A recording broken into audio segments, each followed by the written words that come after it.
So how much did they cost? My nails, Yeah. they cost $160.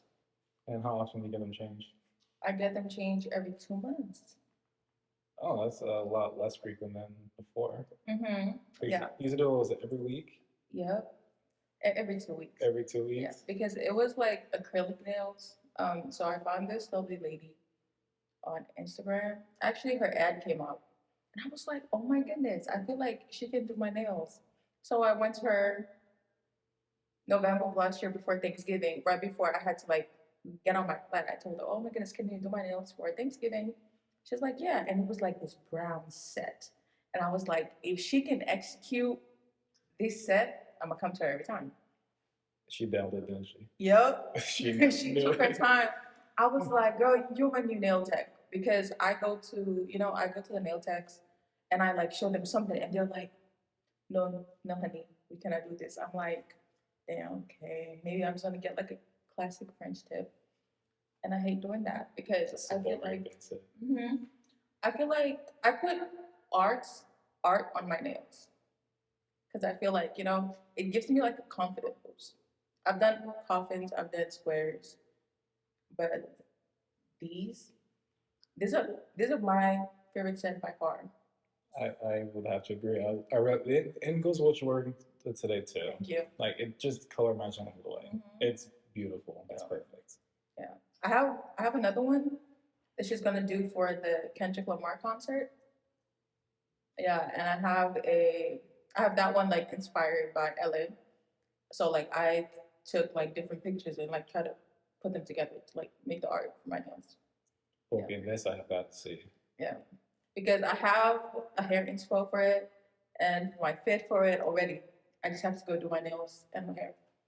And here, what kind of hairstyle are you gonna go for? So I am gonna go for like cornrows. Okay. Yeah, those cornrows are tight. with like the knotless at the back. So it's pretty much like design in front. Like it's like the design is like T.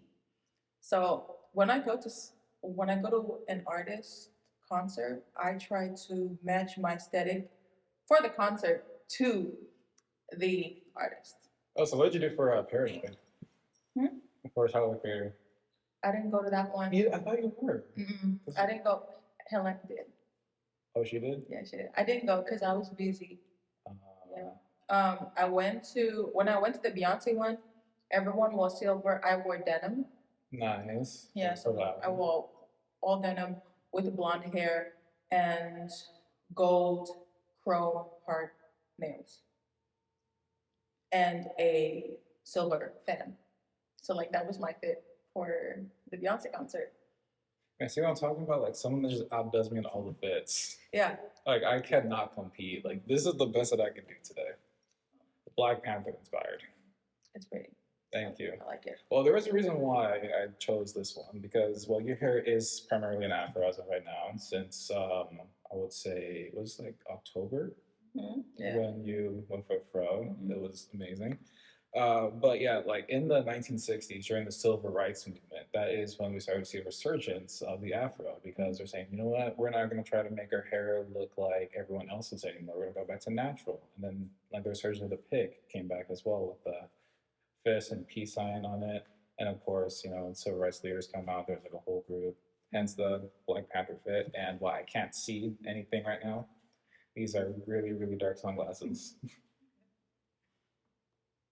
So now there's supposed to be some questions, right? All right, awesome. So, you know what? Let's forget these questions for now. Okay. Let's talk about why you decided to go with the afro. Because I'm pretty sure this was a decision you didn't like choose very easily, unless you're like, you know what, I'm tired of doing my hair. Just Growing up, I always had an afro. Yeah. Coming from like a cultural background, I'm Fijian, by the way. So my hair to me represents like my culture, my traditions, and I don't need a crown to wear every day because I have it on my head already, right? It just represents me. Like my history with my family, everybody in my family had a fro for as long as I can remember. My grandfather had a fro. He used to have like a buzz cut, a low taper fade. Then when his older brother told him, I want you to grow out your hair like a fro, like an afro. And he did it all his life. Like I would say when he was like mid-30s, right up to when he was 74 when he passed away, he had the most beautiful fro you could see. So when you see him like around town, I was raised in Fiji, by the way. When people see him in town, they just know, oh my goodness, this man looks majestic. He looks like a chief of his province because he was. And he always taught us that the way you dress and the way you do your hair represents your family and your culture. And he was that. And like every time when I see him walk out of the house, he trims his hair to make it look like a fro. Yeah, not too long, not too little, just right. Just right. Yeah, and he cuts it by himself. He doesn't go to a barber. He cuts him by himself. He even cuts my hair when I was younger, till I was 15 years old when he passed away. He always cut my hair. I never go to a barber shop. Yeah, finding like the barber you have like that perfect relationship with is like always hard because like that is like a high level of trust because if they mess up, that hurts. Yeah. That's like people with weeks for several people, but for us months. Yeah. Messed up hair. Yeah. Yeah. And that to me like really resonates with why I always would do a fro. When I was a little bit younger, I always wanted like long hair, because I see it in the movies, like Barbie. I see all these white women, have all this luscious long hair, and I wanted to be that. Like I wanted to be just like them. Then growing up till now, I was like, I don't need to be like them. There's a reason I have this beautiful hair on my head. It's because it represents me and it represents not just my Fijian culture, but also my American culture. You know, Black history is American history. Let's just get that out of the way. And the way African Americans do their hair to me is so inspirational because it just means like, they've been through so much and some of them show it with their hair, whether it's cornrows, whether it's a fro, whether it's a weave, whether it's a low taper fade, whether it's a pixie cut. I just feel like I feel safe when I see people do it because they look confident with their hair. They just look like queens. The queens that they are, the kings that they are. Yeah. I feel like they are. And yeah, I feel like that's why I leave my fro on. Maybe I'll get like braids, like a protective style during fall. But other than that, I'm gonna keep it to a fro. Yeah. I'm gonna cut it shorter. But I like this one. It was so nice. Yeah. It works very well. I really like how you style it today too. Thank you. It's very nice. Yeah. Very chic and professional. Thank you. Yeah, I had to contemplate, but I had to stop with this one right here. Yeah, it's either this or like a bun with a puff or just like a fro, but it's always a fro. Yeah, I love my fro. I love my hair. Yeah, too much. And then you said you've been noticing a lot more people embracing the fros as of recently, like during spring break, which for you viewers was probably like 3 months ago. Yeah. Spring break, not even just spring break, but also just like spring semester as a whole. I was just like, we had this concert in school just not a couple weeks ago. I was standing in line and I just saw, man, women coming out with fros, coily hair, like big fros, like just walking. I'm like, oh my God, I've never seen so much people with fros in my life, just like casually walking around school. And I was like, this is it. This is why we have our hairs out because the sun is out and we want to show off how beautiful our hair is. And there's this one girl I see every single day. She has blonde hair. The most beautiful fro I've seen in a while. Every day I see her, she sees me, I'm like, girl, you just look Just looks so good. Or like blonde, like afro. Mm-hmm. Did she have like space buns at one point?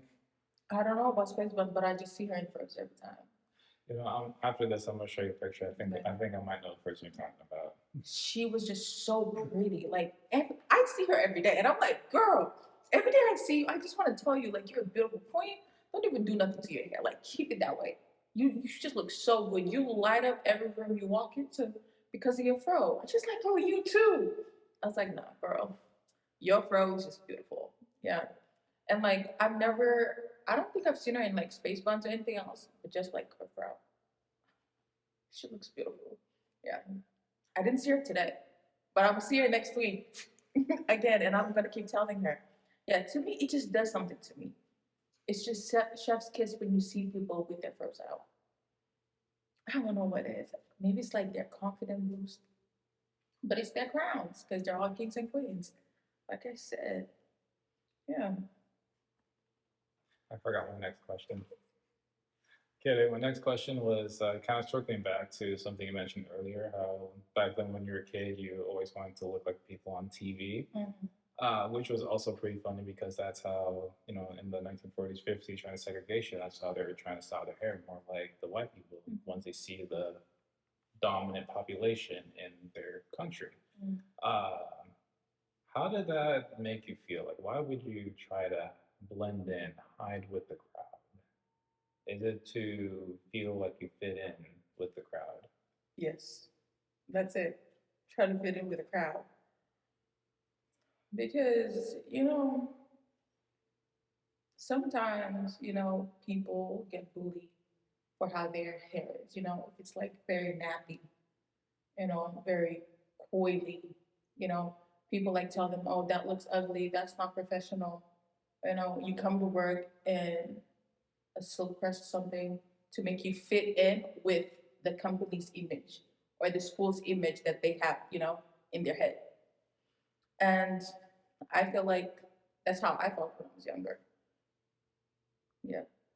But growing up till now, I can put my hair down in like a low bun, but I would never go out of my way to do a silk press for a job. No, no, because they're gonna see this fro coming. They're gonna see this fro coming. Don't get me wrong. Yeah, but like that's how it's always been, right? That's how it's always been. Like if you wanted to fit in, do a silk press, do a perm, make it look slick because that's what other people want you to look like. You didn't want to embrace your hair, what you were born with, like what you look like. You know? And I feel like we should stop doing that. The reason you have your furrows, all this hair on your head is because you have history. All the history you carry, it's not just about you. It's about all of your forefathers, mothers, cousins, your family that came here, you know, they've been in slavery, discriminated, all that. And for you to try to look like you fit in, you don't at all. Like, like they just want you to fit in. Everybody looks beautiful, but we are more beautiful. Yeah. And our hair looks magnificent. Yeah, especially this guy right here. Clark it. Yeah. That's why I always say, like, don't be embarrassed of your hair. Like that's your history. Yeah. And my history, I will always carry it with me. You know, I'm about to graduate next fall, and I was trying to think of, oh my goodness, what should I do for my like hair expo? I went on Pinterest. Everything that came was like silk press, long hair with a bow, Was there any 18-inch buzz downs on here? Puff up, half down. There was nothing as like fro.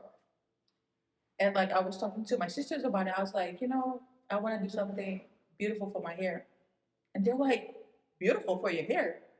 What do you mean? I was like, I want to maybe do like a silk press. Why do you want to do a silk press when you already have your fro out? I was like, okay. They're like, your fro, that's it. That's your hair. Like, do a fro for graduation. Because I know not a lot of people will have froze up on their graduation, and that's true. Yeah. I went on TikTok just to go and confirm if I have to do a fro during graduation. And there was just a few people I saw with froze that walked in graduation, and they looked so confident, high and mighty, just walking there with their froze and Miss and Mr. Graduate. And I was like, okay, I confirmed that I'm gonna do my fro during graduation. Yeah, it's like a gigantic crown on your head, like you mentioned. Exactly. Yeah, but like every single crown, they of course need to be maintained. You know where this is going next, huh? Yeah. Because I'm pretty sure with the morning hair, try to avoid it getting wet and having to comb it out. Hair maintenance must be terrible. Oh, it is. It is. And so, how do you navigate with that every single day? Is there a particular routine that you do to circumvent the, I was going to say shortcomings, but it's more like the intertwinedness of the hair? Yeah. Not gonna lie, my hair is so hard to just make it look perfect at all. Um, I don't wash my hair that often because I feel like every time I wash it, I just have to redo it. Like I have to comb it out. Okay, it takes me half a day to get it to where I want it to be. 12 hours. Yeah, it's like half a day. Get it to where I want it to be. After that, I have to blow dry it, right? And I have to like style it. But I always put it up in a bun.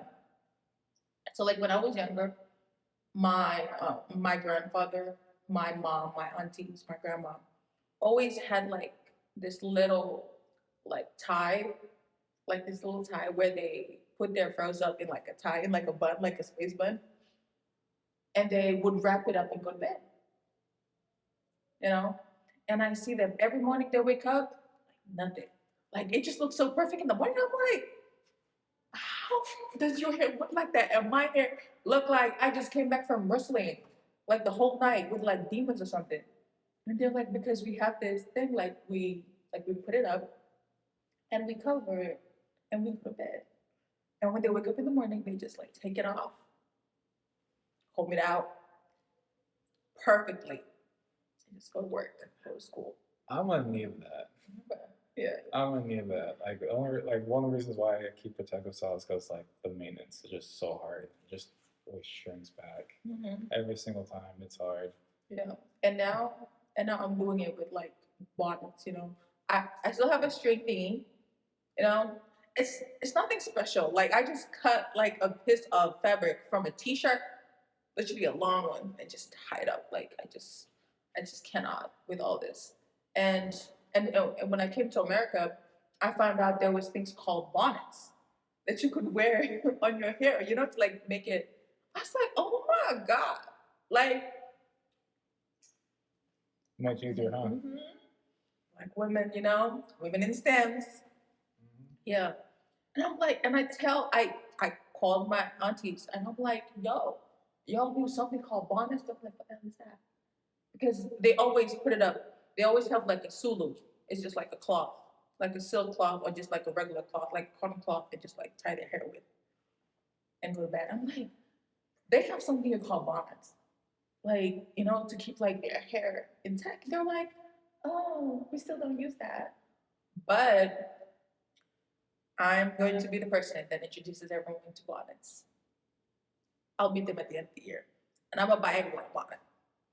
Because they need to see this invention because it was just. I like how you bought everyone iPhones. I like how you bought everyone iPhones.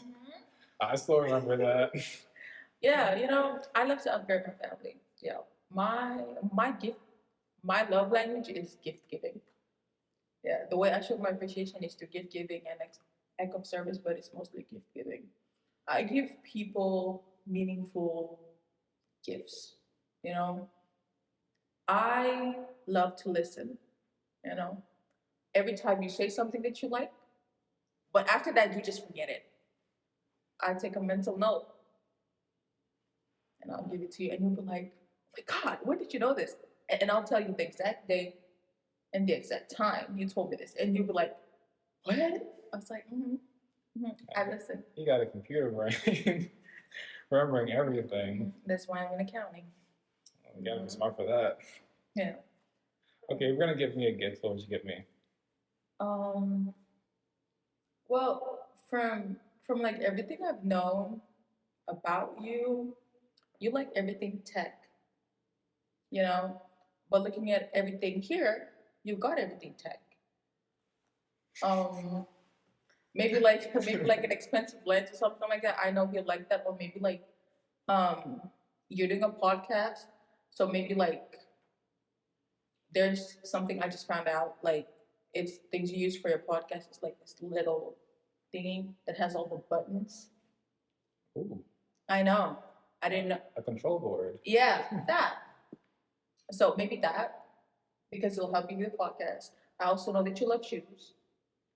Yeah, I've seen you wear Jordans. I've not seen you wear fours. Oh, because the only fours I have don't fit me. Okay. Maybe I'll get you those. Yeah. So like it's something sentimental. If I see you and if I know you, I'll get it for you. And you'll be like, how do you think of it? I'm like, because I take my time to like sit down and hear you out, just like a casual conversation.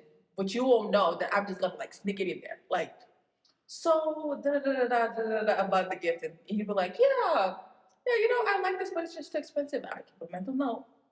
I don't care if it's expensive. If you like it, I'll buy it. If I got the money, I'll buy it. That's just the way I am. Yeah. I'm not gonna do that to you out of respect, because money is very expensive.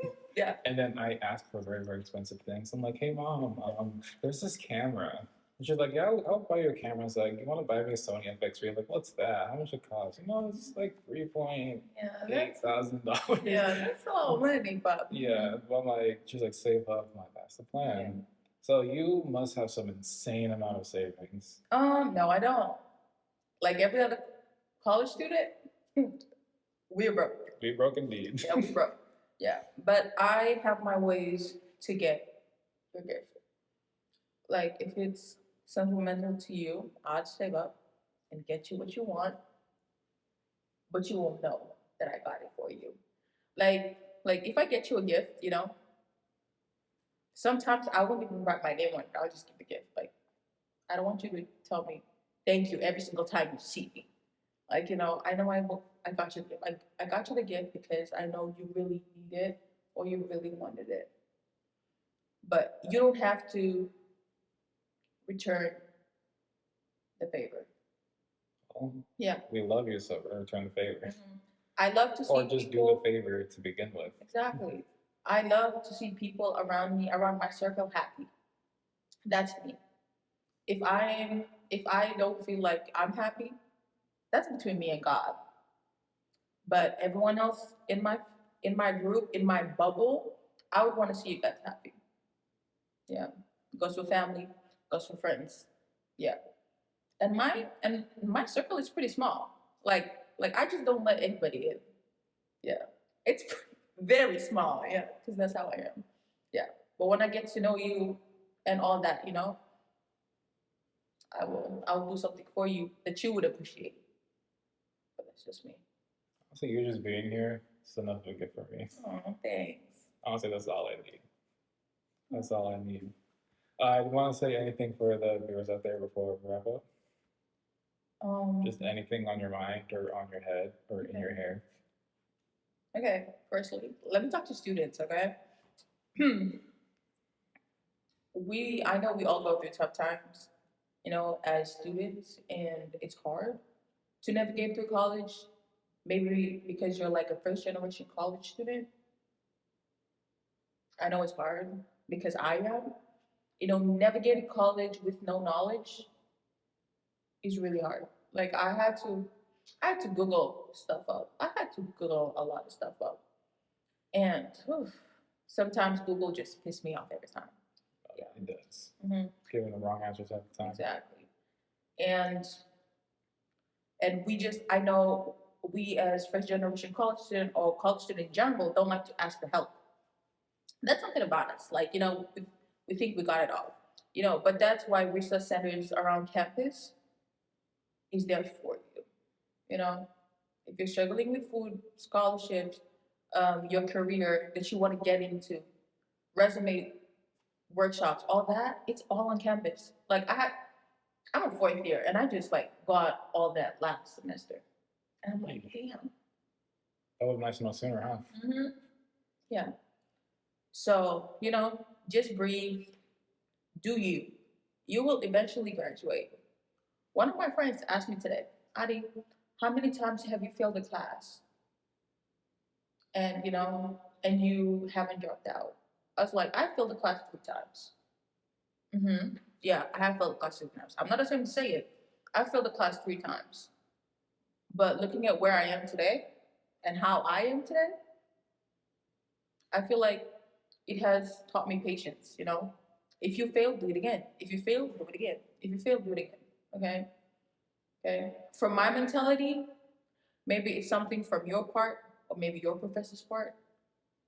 But just know, if you're going towards your plan and the Lord and God tries to tell you, oh, go another route, go another route. It's just Him trying to prepare you for what's to come. Yeah. You will eventually graduate. Like, me graduating early it's not a flex. No, because I just have like so many goals I just want to reach. Take your time. Literally, take your time. Take your time. If you need to take 2 classes, take 2 classes. If you need to take 1 class, take 1 class. Like, college will always be here. If you need to take a break from college, take a break from college. Literally, it's your life. I know everyone wants to impress their parents because I am one of those people. Impress my parents and my family as a first-gen college student. But at the same time, think about you. It's 2025. You stand on business in 2025 and going forward. Do what's best for you. You can always come back to college. I saw this man dropped out of college. His engineering, his engineering major. Dropped out of college, went to work for 27 years. Came back, he's 60. He just graduated with his bachelor's. Awesome. Yeah. And he said, like, it's not too late. I was like, nothing is too late. Like, literally, take your time. God loves you. So if God loves you and God's got on your corner, you can do anything. You can do anything. Yeah. But as for your hair, don't be embarrassed of your hair ever. Okay, if you're embarrassed of your hair, come see me. I want to talk to you. No touching, but I'm going to see you. Because... yeah, we don't like touching. Yeah, we don't like physicality over here. But why are you embarrassed of your hair? Like, your hair is your identity. Your hair is what is why you're here in the first place. Your hair is how you identify yourself. Yeah. Just embrace your hair, okay? If you have nappy hair, if you have curly hair, if you have long, luscious hair, be proud of yourself. Like, be proud of the roots that raised you. Because that's what I'm doing. That's why I love my hair. Yeah. Awesome. Thank you so much. It's nice having you. Would you consider going bald? Yeah, I have like, not bald, but I've had a 300 cut. Like, bald all the way back, and I just have to go. I did that. But yes, I would go bald. My parents would kill me because I've asked them 3 times already. I told them, can I go bald and dye blonde? They were like, no. They're like, okay, how about a pixie and ashy blonde? They were like, touch your hair. We're going to come after you. I was like, all right. But they did not know this. When I graduate, I'm going to cut all my hair off. I'm going to go pixie. I love my hair short. It's going to grow back. Like, it's just hair. Yeah. It always grows back. Yeah. And if you have, like, I don't know, there's some people that just, like, have so much, they just love their hair so much and they don't want to get rid of it. Girl, cut it all off. Because I hate people that try to make their hair their whole identity. Like, come on, bro. Your hair will grow back. Your hair will grow back. No matter what you do. Yeah. You just beat my awkward question. What? That was the awkward question. Oh. You just beat it. Oh, go bald? No. Like, you like beat it like so well. Like, oh my gosh. I would go bald. Like it's impressive. Thank you. It comes with, yeah, it just comes with me. Oh, I can see color then. Yeah, I don't know where you hit that, but Black Panther look. That's why. that's true. That's why. I just didn't have the hat because 2 days ago I actually had my hair out as an afro. Oh, and why did you? So you just didn't like think to like put it back in an afro? When you saw me today, you just wanted to put it back in like. Oh no, I did. But then at the same time, the maintenance started killing me alone, so I put it back. I'm sorry. It's okay. Like I tried for 2 nights. I'm like, yeah, no, I need to take this back because I won't have another opportunity. I'll be stuck with this. I have to comb it out. Problems gonna get messy. Hair's gonna be everywhere. I can't deal with that. But I have a question for you. All right, go ahead. What does your hair mean to you? It's honestly how I shape my look. I feel like the hair that I have has progressed like as I progress as a person. It's like when I was a kid, I was chasing what my parents wanted, so I was always bald. And then I started figuring out my own identity in middle school. So I started growing it out. In high school, I got obsessed with haircuts because that's what all the guys were doing. And then in college, because of the pandemic, I didn't really care. So my mom put it into like protective styles. And then I was like, you know what? I want to go back to an afro. So that's why I've been growing it out, but I've been put into protective styles because that is the only way I could keep it maintained realistically. Hence the box braids right now, but I've been doing twists. But I've been afraid to have my hair in this kind of style because I feel like people look at me differently, which they do.